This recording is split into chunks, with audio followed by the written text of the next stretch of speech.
Okay, so you've tried a low FODMAP diet, you were consistent, you were doing everything right, didn't improve your symptoms.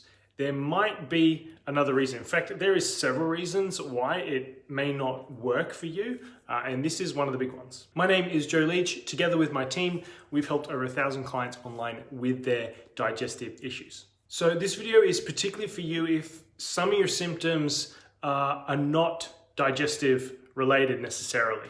So you might also get a lot of fatigue, okay, or a lot of headaches or migraines, or potentially even allergy-like symptoms like skin issues.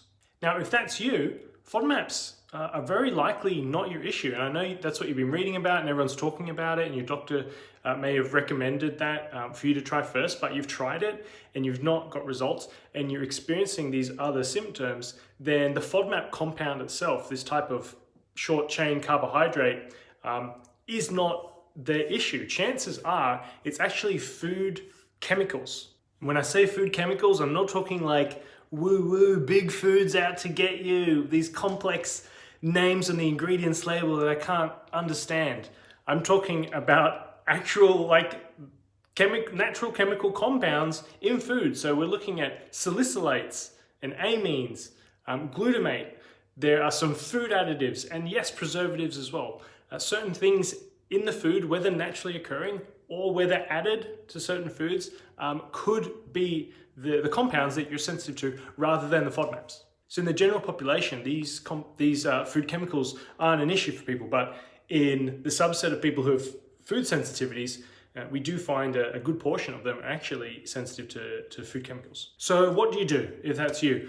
Well, basically, yeah, I would go through a FODMAP protocol first. If you've done that properly and it didn't help, and that could just be a couple of weeks to see did I get symptom improvement or not. Then you would move to what we call a Failsafe diet, or I think it used to be called an RPAH diet, Royal Prince Alfred Hospital, where the research was first done. But now it's called a Failsafe diet. That is kind of the process that you go through to eliminate and re-challenge food chemicals to find out what you're sensitive to. Okay, so how do I do a Failsafe diet? Well, I'm glad you asked, because we, of course, do that with our clients. We do all sorts of different protocols to help you figure out what's going on and then resolve the issue and get to your goal. And of course, we specialize in digestive health. The reality is the FODMAP diet, if you look at any of the research on it, you are meant to do that with supervision of a trained dietitian.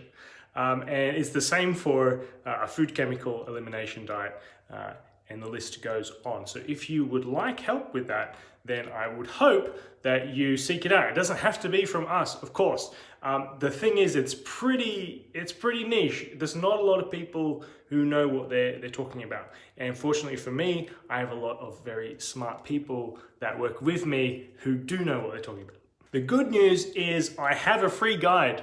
Of course I do, about the Failsafe diet. So if you want to grab that, you can just comment Failsafe below, Failsafe, and I can send that to you, and it outlines what it is and how to do it, and also who it's for and who it's not for. Super important. That's why context is really important here. You should get supervision or at least some guidance in the beginning about how to do it, or whether you should be even doing this or not. So I hope you found this useful. Please tag a friend or family member if you think of someone who needs to see this, and I'll speak to you next time.